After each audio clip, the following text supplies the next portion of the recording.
Diomaye Faye ci JO yi nga xam ni mooy am ca France discours bu am solo discours bu jëm ci wàllu xeex wàllu racisme waaye discours boo xamante ni bi itam est-ce que arrangé na ñëpp est-ce que ñu toogoon ca salle jëm ba ñëpp consommé nañu ko lu ci doon taxawaayu réalisateur bi doon couvrir tey wane image yi techniquement ci wàllu communication après bi ñu comprendre discours président Bassirou Diomaye Faye mais war nañu xoolaat itam ñi mu arrangé wul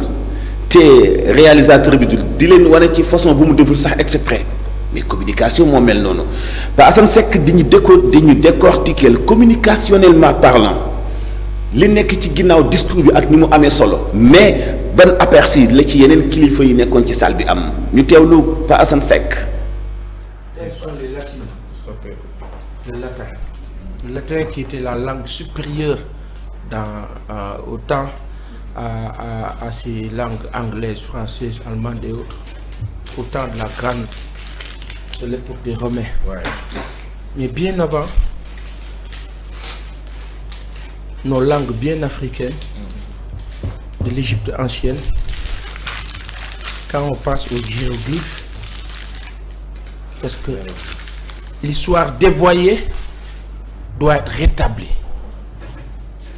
Et xam nga ñun dañoo bokk ci ñi gëm ne demu président de la République Bassirou Diomaye Diakhar Faye fële ca France bu njëkk bi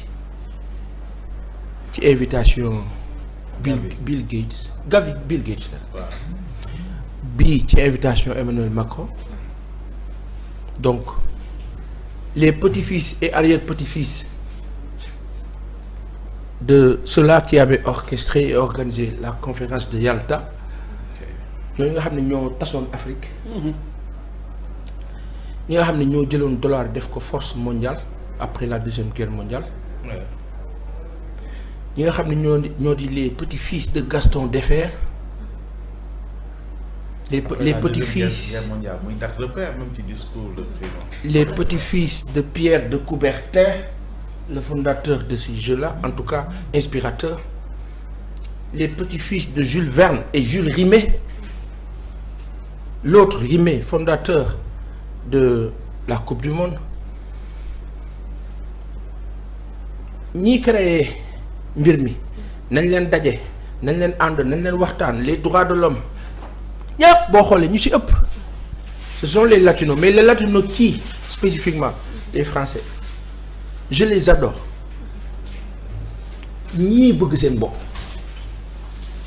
xam seen bopp am yéene pas-pas ci seeni mbir moo tax loo leen imaam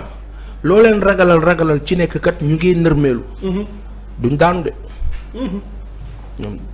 moom bu tourbillon lañu bu wënde bu mettiteer dañu wuti pexe te dañuy am pexe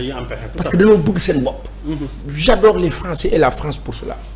Maintenant, dans la quintessence du discours de notre cher, fier et digne chef d'État, il faut énormément de courage pour tenir de tels propos. Ah oui? Yàlla dëgg la bëgg. Ben, il faut beaucoup de courage. Ñaar, il faut sincèrement être libre et peu dépendant pour les tenir, ce genre de propos, devant une telle assistance. Bi Diomaye di wax le président de la République maa ngi xool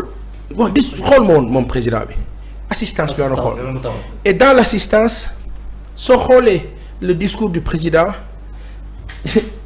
nga def link bi ak le réalisateur ki nekk ci ki réalisé vidéo bi ki filmé ki def direct bi qui supervisait la direction du le backstage lu kilifa bi wax day am justif mais am na day mel ni am na ku moo waxal. Il y a eu 2 plans qui m'ont marqué, 2 ou 3. Monsieur Barche c'est allemand Barche. Ak monsieur ak Macron. Et Aliou Macron. Ak qui comment il s'appelle? Charles Michel. Quand le président a parlé des BRICS et autres, il y a eu un plan,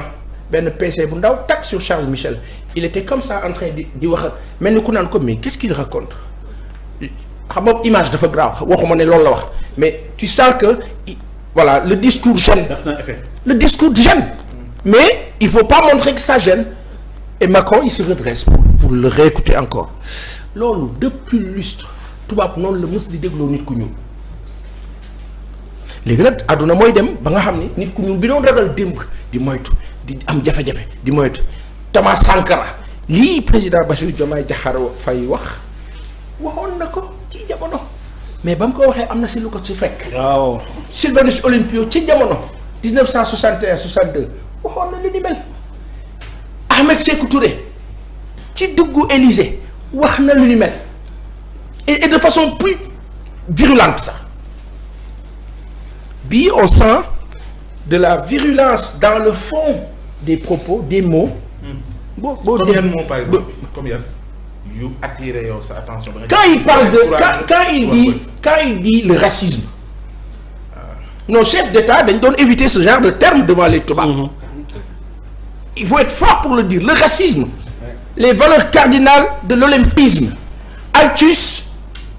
Situs, Altus, Fortus, c'est-à-dire que bloc, ànd mais ànd boobu en fait dans la vérité dëgguwul ci sunu biir ci doxalin bi il a dénoncé de façon subtile, intelligente entre les mots et les lignes léegi nag la chose c'est quoi la chose c'est quoi il faut aujourd'hui ñu comprendre benn affaire. ñi Macron ñi Bassirou Diomaye Diakhar Faye di waxal ñana xam nga ñun dégg nañu moom xam na li mu wax xam na itam fi mu jëm et je loue sa sainteté de vision et son courage profond léegi nag bi mu waxee ba pare discours beeg yëpp oui ñun Sénégal ñëpp ñu glorifié wu oui nous sommes fiers d'accord la suite c'est quoi.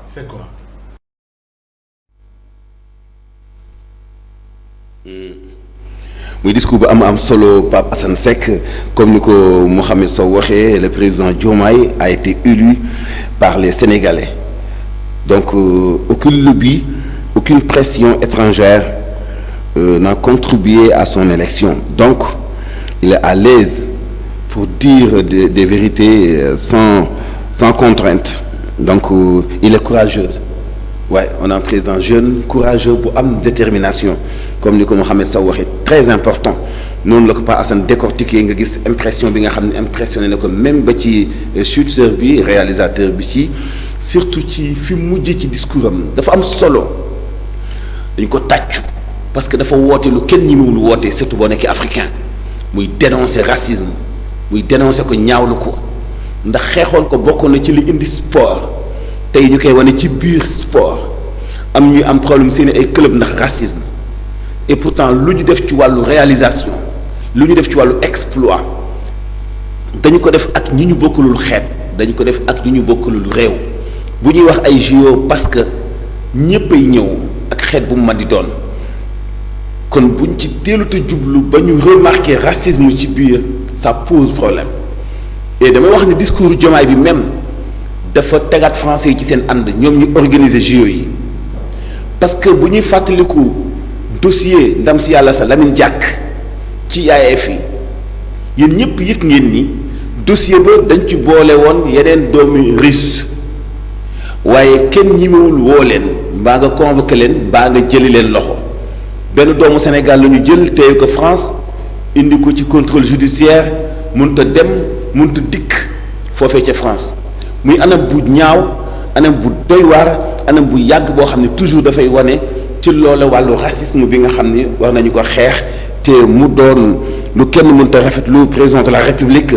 def kon discours bu am solo def sortie bu am solo ci ñu génne wàllu racisme ci biir compétition mondiale yi nga xam ne mooy am te sport daf ko aaye déjà kon fokk ñu adopté ak li nga xam ni moo sabab woote bu sport voilà ñu koy jaajëfal bu baax Pape Assane Seck ci njàngat bu am solo boobu juróom-ñeent policier la seeni ay nattangoy